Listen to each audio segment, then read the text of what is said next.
Turkish style pizza यानी कि पीडे की रेसिपी को आप लोग ज़रूर ट्राई करिए। बहुत ही माउथ वाटरिंग और बहुत ही टेस्टी सी रेसिपी है ये।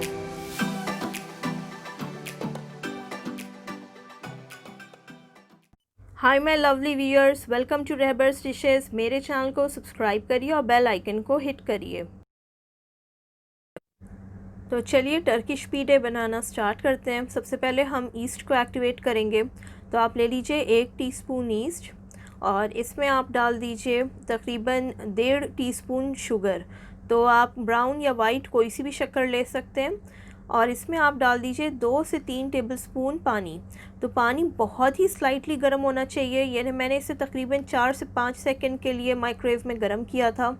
अगर पानी तेज़ गर्म होगा या हल्का गर्म होगा तो फिर आपकी ईस्ट जो है वो एक्टिवेट नहीं होगी। तो इन चीज़ों को डिज़ोल्व करके आप ढक दीजिए और आप इसे ढक करके बिल्कुल डिस्टर्ब किए बिना रख दीजिए किसी गर्म जगह पर 15 मिनट के लिए। यहाँ मेरे पास है 2 कप मैदा। मैदे को मैंने छान लिया था क्योंकि जब हम बेकिंग करते हैं तो इसको छान लेना बेटर होता है।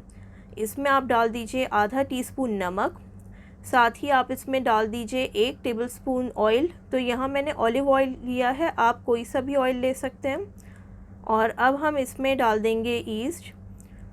तो ये देखिए हमारी ईस्ट जो है बिल्कुल परफेक्टली एक्टिवेट हो गई है। इस तरह की बबलिंग आनी चाहिए। अगर ईस्ट नीचे को बैठ जाए इसका मतलब है कि वो एक्टिवेट नहीं हुई है। तो ये हम इसमें डाल देंगे और अब आप इन सब चीज़ों को जो है अच्छी तरह से मिक्स कर लीजिए। तो देखिए अच्छा डो बनाने के लिए यह है कि एक तो आप इसे अच्छी तरह से गूनिए और दूसरी बात ईस्ट का एक्टिवेट होना बहुत इम्पॉर्टेंट है। अगर ईस्ट एक्टिवेट नहीं होगी तो आपका डो ठीक तरह से राइज़ नहीं होगा। अब आप इसमें बिल्कुल नीम गर्म पानी डालकर इसको गूंद लीजिए। तो थोड़ा थोड़ा करके आप इसमें नीम गर्म पानी डालते जाइए और इसको आप गूंद लीजिए। क्योंकि ये एक तरह का पिज़्ज़ा ही है तो इसका डो बिल्कुल सॉफ्ट गूंदा जाएगा। तो बहुत ही अच्छा और बहुत ही सॉफ्ट डो गूंदना आपको। तो इसको हम गूंद लेते हैं और जैसा कि मैंने आपको पहले ही बताया कि पिज़्ज़ा के डो को पंच नहीं किया जाता, बस इस तरह से मला जाता है। तो आप इसको कंटिन्यू मलते रहिए और मल मल के बिल्कुल ही अच्छा सा सॉफ्ट सा डो बना लीजिए। तो इस तरह से आप अपनी हथेली से इसको मल लीजिए। अब देखिए अब ये अच्छा सा डो बन चुका है। तो इसके ऊपर आप हल्का सा ऑयल लगा दीजिए। मैं अगेन इस पर ऑलिव ऑयल ही रब कर रही हूँ। तो ये ऑयल हमने लगा दिया और अब बस हम इसे क्लिंग फिल्म से रैप करेंगे और रैप करके हम इसे रख देंगे किसी भी गर्म जगह पर आप इसको रख दीजिए तब तक जब तक कि ये बिल्कुल डबल नहीं हो जाता साइज़ में। तो इसमें 2 घंटे से 3 घंटे लग सकते हैं। अब हम वेज स्टफिंग बना लेते हैं मशरूम और चीज़ की। तो आप पैन में थोड़ा सा ऑयल डालिए और फिर आप डाल दीजिए 2 टेबलस्पून बटर। तो आप पहले ऑयल डाल दीजिए ताकि बटर जो है वो जल नहीं जाए और फ्लेम को बिल्कुल हल्का रखिए, बिल्कुल हल्की आंच पर रखिए वरना बटर जो है वो जल जाएगा। और क्योंकि हम मशरूम की स्टफिंग बना रहे हैं इसीलिए मैंने बटर का यूज़ किया है, क्योंकि मशरूम का टेस्ट बटर के साथ बहुत ही अच्छा लगता है। अब यहाँ मैंने लिए 1/4 कप सफ़ेद वाली प्याज जिसको मैंने चॉप कर लिया है। तो अगर आपके पास सफ़ेद प्याज ना हो तो आप नॉर्मल प्याज भी ले सकते हैं, लेकिन टर्किश खानों में क्योंकि नॉर्मली सफ़ेद वाली प्याज यूज़ होती है इसीलिए मैंने ये यूज़ की है। तो ये थोड़ी सी माइल्ड होती है टेस्ट में। और प्याज को आप थोड़ा सा सौते कर लीजिए। बस ये जब ज़रा सी सॉफ़्ट हो जाएगी तब आप इसमें डाल दीजिए 1 हरी मिर्च। तो ये मोटी वाली हरी मिर्च है ये वाली, लेकिन ये स्लाइटली स्पाइसी है, बिल्कुल फीकी नहीं है। तो वैसे तो टर्किश खाने बिल्कुल फीके होते हैं, लेकिन मैंने देसी टच देने के लिए ये माइल्ड स्पाइसी मिर्च यूज़ की है। आप चाहें तो ये बिल्कुल जो फीकी वाली मिर्च होती है ये भी इस्तेमाल कर सकते हैं या फिर आप शिमला मिर्च भी इस्तेमाल कर सकते हैं। तो अब इसको हमने थोड़ा सा सौते कर लिया। अब आप इसमें डाल दीजिए 1 कप स्लाइस हुए हुए मशरूम्स। तो ये मैंने वाइट वाले बटन मशरूम्स लिए थे। तो ये आप स्लाइस करके इसमें डाल दीजिए और फ्लेम को बिल्कुल हाई पर रखिएगा क्योंकि मशरूम में बहुत ही ज़्यादा मॉइस्चर होता है। तो इसीलिए आपको फ्लेम को बिल्कुल हाई पर रखना है। तो इसको आप थोड़ा सा सौते कर लीजिए और फिर आप इसमें डाल दीजिए 1/4 चम्मच नमक। बटर में भी नमक है इसीलिए हमने नमक जो है थोड़ा सा कम लिया है। और आप इसमें डाल दीजिए 3/4 चम्मच काली मिर्च का पाउडर, साथ ही आप इसमें डाल दीजिए 1 टीस्पून ओरिगैनो, तो ड्राइड ओरिगैनो लीव्स आप डाल दीजिए। और अब बस इन चीज़ों को डाल करके थोड़ा सा इसमें सौते कर लीजिए। और बस ये हमारी मशरूम की स्टफ़िंग रेडी हो गई है। चीज़ हम इसमें बाद में ऐड करेंगे। अब हम बना लेते हैं कीमे की स्टफ़िंग। तो आप 3 से 4 टेबलस्पून ऑलिव ऑयल या फिर कोई सा भी नॉर्मल ऑयल ले लीजिए। और इसमें अगेन आप डाल दीजिए 1/4 कप सफ़ेद वाली प्याज चॉप हुई हुई। सफ़ेद प्याज ना हो तो नॉर्मल प्याज ले लीजिए। और प्याज को डाल करके आप थोड़ा सा सौते कर लीजिए ताकि थोड़ी सी ये सॉफ़्ट हो जाए। तो इसको हम थोड़ा सा सौते कर लेंगे। और अब जब प्याज जो है सौते हो गई है, थोड़ी सी सॉफ़्ट भी हो गई है, तो फिर हम इसमें डाल देंगे अगेन हरी मिर्च। तो ये वही वाली हरी मिर्च है, मोटी डार्क ग्रीन वाली। और आपके पास ना हो तो आप इसकी जगह पर शिमला मिर्च या मोटी वाली हरी मिर्च कोई भी इस्तेमाल कर सकते हैं। तो ये मैंने 2 मिर्चें ली थी, इनको मैंने स्लाइस कर लिया।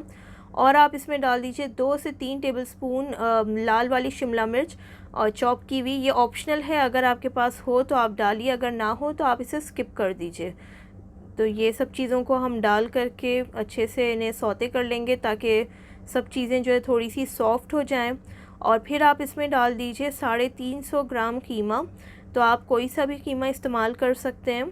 और कीमे को डाल करके भी आप ज़रा सा मिक्स कर दीजिए इसमें।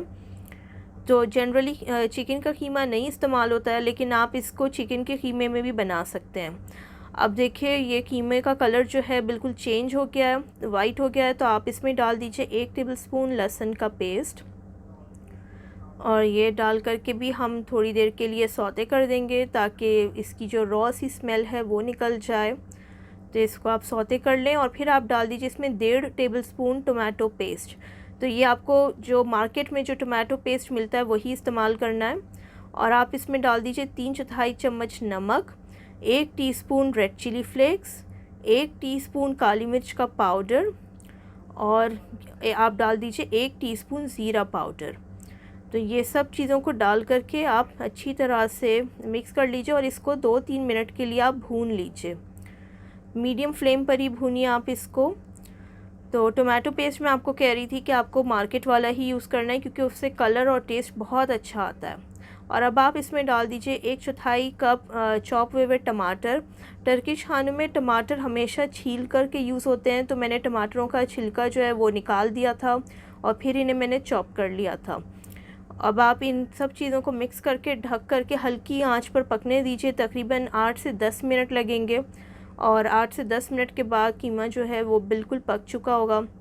और फिर आप इसमें एंड में डाल दीजिए 1/4 कप चॉप हुआ हरा धनिया, या फिर आप पार्सले भी डाल सकते हैं, मैंने हरा धनिया यूज़ किया है। और इसको डाल करके आप बस 1-2 मिनट के लिए और पका लीजिए। और फिर आप गैस को बंद कर दीजिए। तो हमारी ये कीमे की स्टफ़िंग भी जो है वो तैयार है।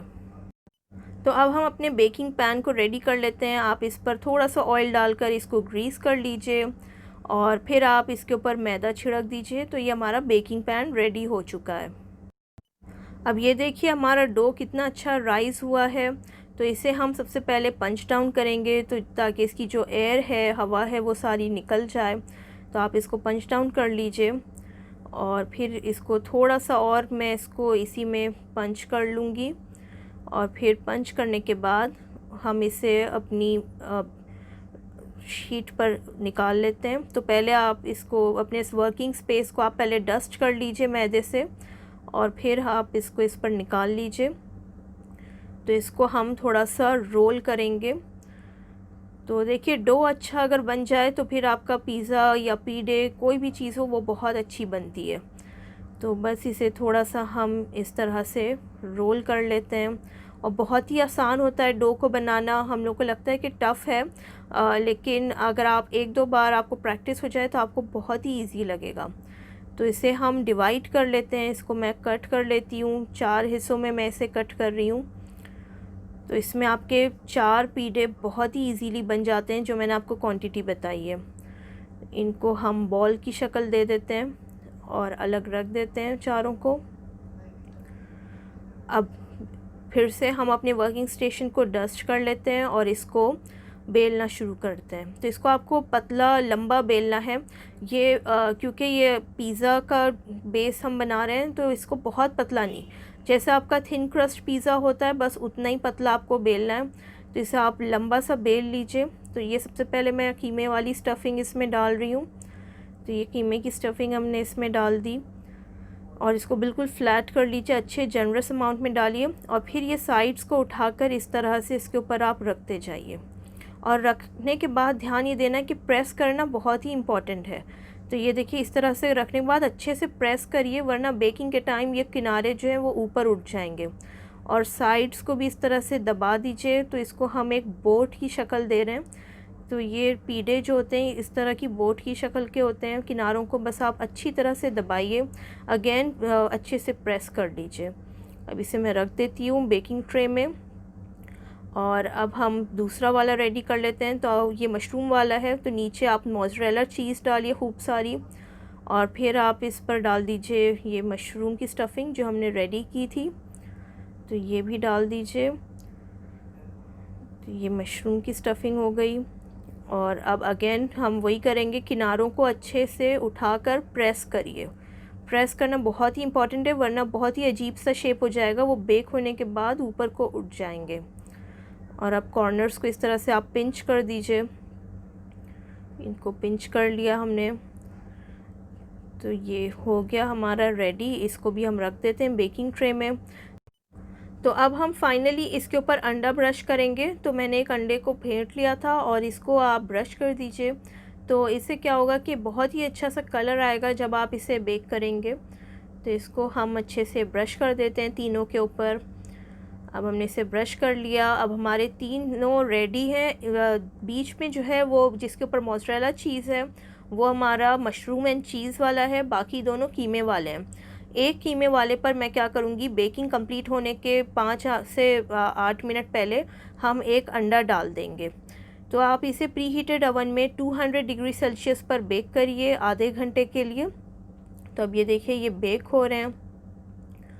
और अब जब बेकिंग कंप्लीट होने में सिर्फ 8 मिनट रह गए थे तो मैंने इसे निकाला और जो कीमे वाला है उसके ऊपर बचा हुआ जो अंडा था जो मैंने ब्रश किया था वो ऊपर से कीमे के ऊपर डाल दिया है। तो अब आपके 3 डिफरेंट टाइप के रेडी हो जाएंगे। तो ये देखिए ये रेडी हो चुके हैं। ये देखिए ये अंडा जो हमने डाला था कितना अच्छा सा इफ़ेक्ट आ गया उसके ऊपर। ये मशरूम वाला है और ये सिंपल कीमे वाला है। अब आप इसे इसी ट्रे पर छोड़ दीजिए 2 मिनट के लिए, क्योंकि अभी ये बहुत गर्म है। तो इसको मैं इस पर छोड़ रही हूँ और फिर हम इसे एक ट्रे में निकाल लेंगे। तो ये देखिए हमारे ये पीड़े जो हैं वो रेडी हो गए हैं। अभी क्योंकि ये बहुत हार्ड है तो आप इसको कवर करके तकरीबन 10-15 मिनट के लिए छोड़ दीजिए और फिर हम इसे निकाल लेंगे। तो ये देखिए हमारे टर्किश पीड़े 3 डिफरेंट टाइप की स्टफ़िंग के रेडी हो चुके हैं। अगर आपको मेरी रेसिपी पसंद आई हो तो इसे लाइक करें, शेयर करें और मेरे चैनल को सब्सक्राइब करें और इस रेसिपी को ज़रूर ट्राई करें। Thank you so much for watching. Thank you. Bye bye.